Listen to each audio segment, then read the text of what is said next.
Alright, welcome back to the Arsenal podcast, back at it again. And of course, I'm always Kosi, your host of this show. The transfer updates is what we are going to be talking about right now. Sorry, the video is coming in a little bit late than usual, but bear with me. Thomas Partey's father says Chelsea and Juventus were interested in the player, but they were waiting for a big club. Are we bigger than Juventus? Are we bigger than Chelsea? Because both clubs have, UEFA Champions League. We don't have. That's the biggest question there. But also, still moving on, there is a rumor that Arsenal is linked with Patsan, Daka, and Edu is interested in the player. We might go for him in the January transfer window. Those are the two stories I'll be basing on today. Of course, I'll be talking about Danny Ceballos, permanent contract, and the other things. So make sure you've smashed a like on the video, give me your comment below, and tell me what you think about Patsan Daka joining us in the January transfer window. He's a striker with RB Salzburg, plays with Dominic Sizobolai, the player that all of us are well aware that Arsenal has interest in there, but we have not yet actually made a move. Now we also, Daka is a player that has been linked with Arsenal, not so much, frequently, but at least on some occasions, you guys, this name is not a new name, right? Daka was linked with us, I think, when we were trying to chase Edson Edward. That is when Patsan Daka, when Patsan Daka's name came to the news that Arsenal wanted to sign him and so on. Now he's back in the media that Arsenal could actually go for him in the January transfer window. Obviously, we have to prepare for the exit of Alexander Lacazette, right? Because Lacazette has less time left on his contract. There are no talks to see him sign a new contract. Probably is going to be with us for this season, and then his contract would actually run out, and he would be a free agent, or he would have only 1 year left on his on his contract. So that means you need a replacement as soon as possible.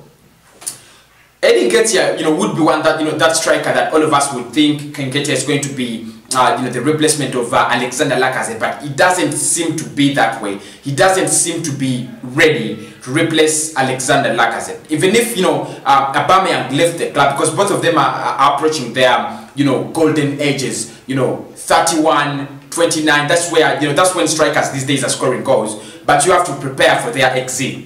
So Patsan Daka is the player linked to replace Aubameyang or Alexander Lacazette. When you look at his statistics last season, in the 2019-2020 season, he played 31 games for Salzburg. He scored 24 goals in the Austria Bundesliga. He had 6 assists. That means in 30 games, he engaged in 30 goals. In 31 games, he engaged in 31 goals, scored 24, and he had 6 assists. That's really remarkable. That's really remarkable. This season, he has only played 4 games. He has 5 games, 5 goals and 1 assist.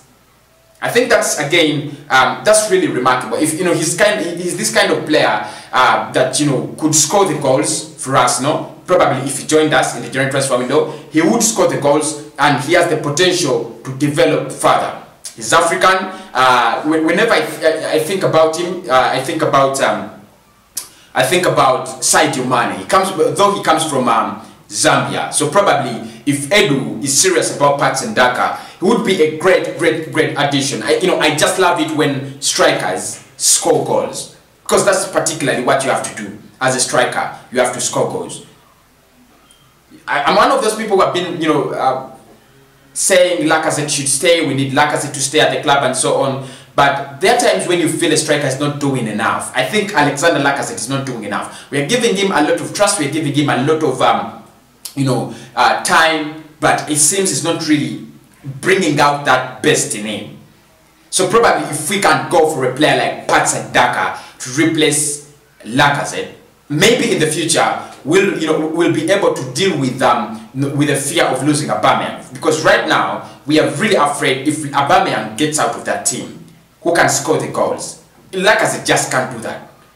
At least he has proven in the last 3 seasons that he just can't do that. So we need a backup player as soon as possible, and Patsan Daka would be that kind of player. But would he actually fit in the Premier League?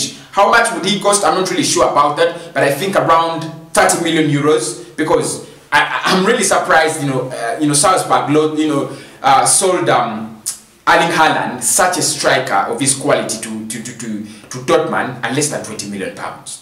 It was, it was really crazy, but they did it. So Daka linked to Arsenal. What are your thoughts on that? Now there is an interesting story again about Thomas Partey's father, and this is he had an interview, and this is what he had to say. Thomas Partey's father Jacob reveals both Juventus and Chelsea were interested in signing his son last summer, but the new Arsenal signing was waiting for a bigger club. We actually weren't disturbed by anything because we hoped a bigger club would come, the father of the new Arsenal star told My Joy Online. He said, we were aware of the other teams that were interested, Juventus, Chelsea, and so forth. So through all of this, we knew God was with us as we all waited. From that minute, we started to dance. To Partey after Partey. Thomas was willing to play where there is Champions League, but I suggested to him that this is interesting. I suggested to him that can't be where there is no Champions League, and help them to get into the Champions League. Okay, his interview is quite baffling, but I think he's trying to tell us that Partey wanted to go to a club with Champions League, but he told him, why don't you go to a club without Champions League and lead them into Champions League? And they were saying they were waiting for a big, a big club for Thomas Partey. Juventus is a big club, no doubt about that. If you look at their, record down in Italy, they're a big club. They're a big club. They have won the Italian Serie A for almost 6-7 consecutive times, right?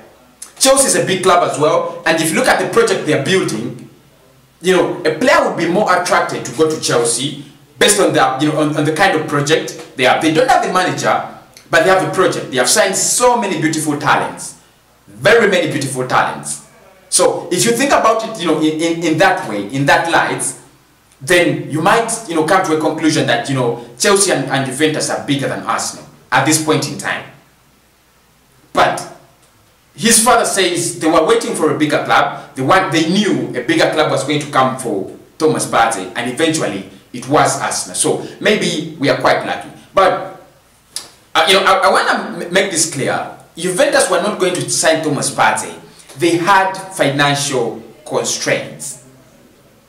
Eventually, because they were linked with Awar, they were linked with Partey, they were linked with so many players, but they had financial constraints, just like Arsenal. But they couldn't just trigger that release clause at once.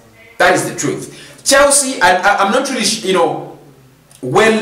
versed with how badly they needed Thomas Partey, because the CDM they were linked with was Rice. That is the player they wanted. They had triggered a release clause of Werner. If they wanted to trigger the release clause of Partey, they knew what it meant. They knew they perfect knew what it would take. So I don't know why his father says bigger. He was waiting for a bigger club other than Chelsea and Juventus. Anyway, I would say we are lucky to have him. He's going to be part of our midfield starting this weekend. He's coming tomorrow. So let's be prepared to welcome Thomas Partey to the Arsenal.